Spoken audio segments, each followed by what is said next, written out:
kainday, gagawa ako ng salata na jarjir at saka ngalog-ngalog yung kung sa atin kinakain ng pinapakain natin ng, alam nyo na.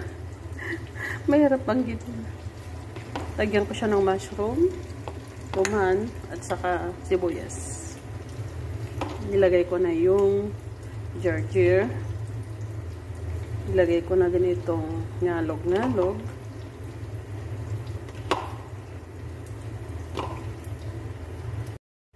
Lagyan natin ng sauce.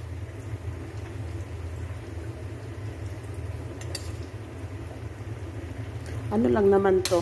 Lemon, olive oil, asin, paminta, at saka dibsuman. Marami na ata. Halo lang.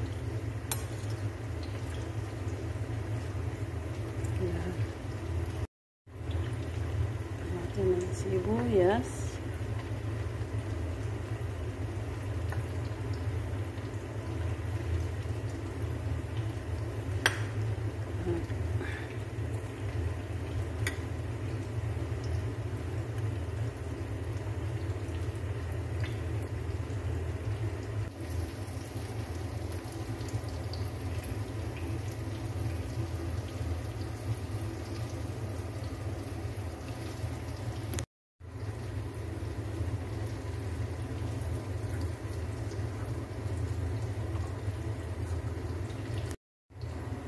Salata jarjir.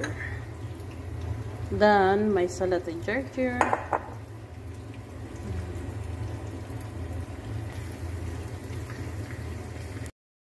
Kung ganito ang ulam ng mga amo ko, isda. Ang ipares sa isda is yung salata na jarjir, yung ginawa ko. Yan ang ulam nila. Kaya gumawa ko ng jarjir na salata.